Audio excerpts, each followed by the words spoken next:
Assalamualaikum warahmatullahi wabarakatuh. Alhamdulillahi rabbil alamin. Wassalatu wassalamu ala asyrafil anbiya'i wal mursalin wa ala alihi wa ashabihi ajma'in. Amma ba'du. Buat langkah yang utama dan yang paling utama, marilah sama-sama kita panjatkan kehadirat Allah Subhanahu wa taala, yang mana oleh Allah yang telah menciptakan langit tanpa tiang, bintang tiada tali, rembulan pun bersinar terang.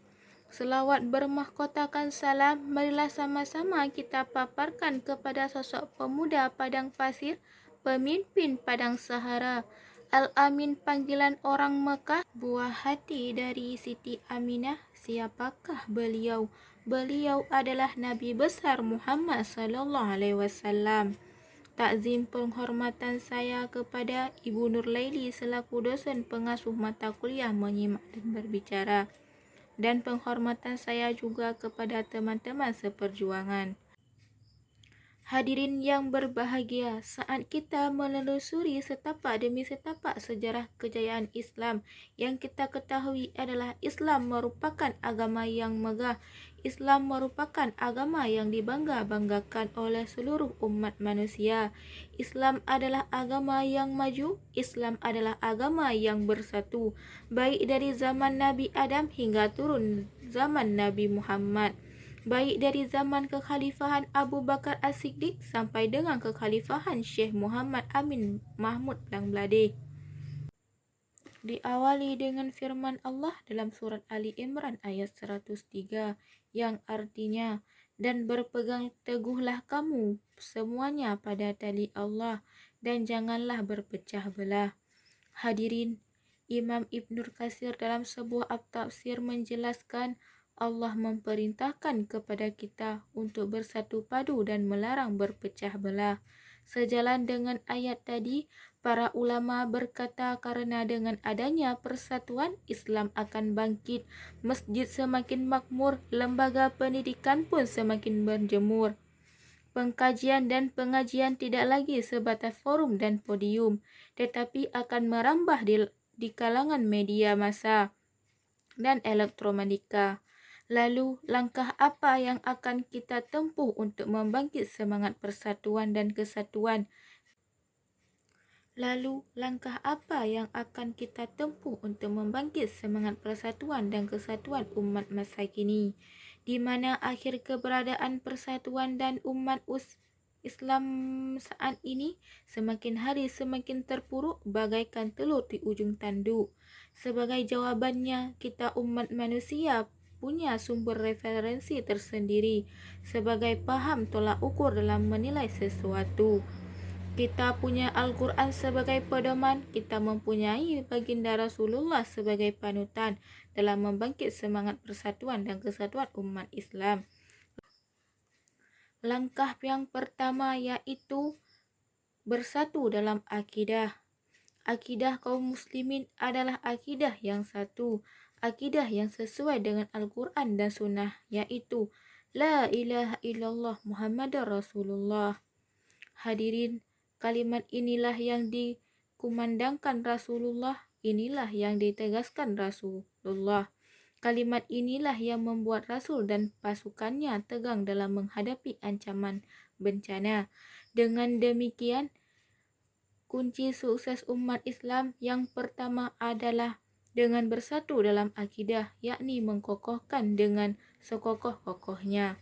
Langkah yang kedua, bersatu dalam metode dakwah. Dakwah haruslah sesuai dengan metode Rasulullah. Jika dakwah sesuai dengan metode pembesar jamaah, kemudian ia mengharuskan kepada pengikutnya agar tidak dor dari batasan yang telah ia buat. Maka setiap jamaah memiliki metode yang berbeda. Inilah hadirin yang membuat umat Islam berpecah belah dan orang-orang kafir sebagainya. Semakin ditemui banyaknya jamaah-jamaah yang menyimpang, semakin lemahlah kaum muslimin, semakin semangat pula musuh-musuh mereka dalam mengalahkan mereka. Ketika kita beramal sesuai dengan Al-Quran dan Sunnah, maka Al-Quran dan Sunnahlah yang akan menjadi metode kita, bukan aturan si fulan dan metodenya si fulan. Inilah hadirin rencana yang diperoleh orang-orang kafir. Jadi wajib bagi kita umat Islam dengan bersatu dengan landasan Al-Quran dan Sunnah jika memang menginginkan kejayaan di dunia dan di akhirat. Hadirin yang berbahagia, langkah yang ketiga yaitu menaati para pemimpin yang adil. Urusan umat Islam tidak berjalan tanpa adanya pengaturan dan pengorganisasian dari seorang pemimpin yang adil. Maka dengan izin Allah orang-orang kafir akan berputus asa terhadap mereka. Oleh karena itu, saat ini kita saksikan orang kafir yang sibuk menanamkan keraguan dalam diri para pemimpin yang adil, merusak hubungan umat Islam dengan pemimpinnya. Bahkan mereka mengamalkan apa yang mereka sebut dengan revolusi. Mereka terus mengamati dan mengajak umat Islam untuk bersatu dengan mereka, kemudian memecahkan barisan umat Islam dan melemahkan kekuatan dari persatuan umat Islam. Karena mereka penyeru kesatuan dalam kegundahan, penghancur kesatuan. Hadirin yang berbahagia, langkah yang keempat yaitu menjalani ukhuwah Islamiyah.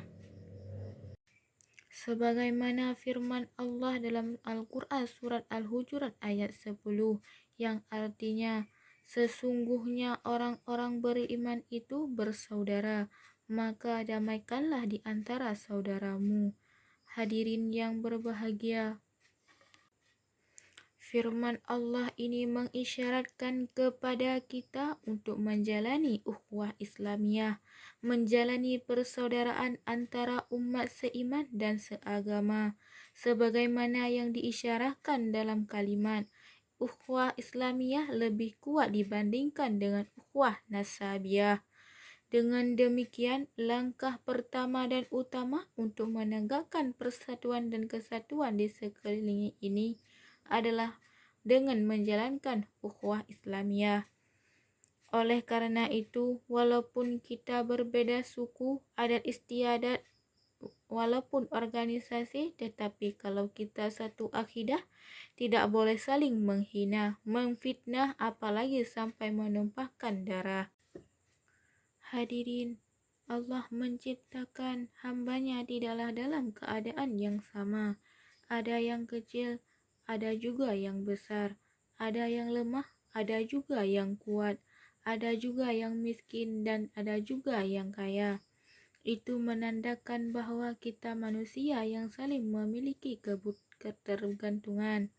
Yang kecil butuh kepada yang besar, yang lemah butuh kepada yang kuat, dan yang miskin juga butuh kepada yang kaya. Hadirin, mengingat pentingnya mengikat ukhuwah Islamiyah, maka pantaslah kalau Rasulullah walaupun beliau sedang sakit parah ketika beliau mendengar pertengkaran antara kaum Haus dan kaum, beliau berdiri dan berkata dengan lantang, apakah kalian akan kembali kepada tradisi jahiliyah? Maka Rasulullah berkata lagi, aku masih hadir di antara kalian.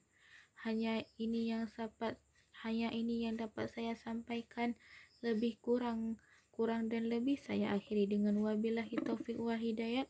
Assalamualaikum warahmatullahi wabarakatuh.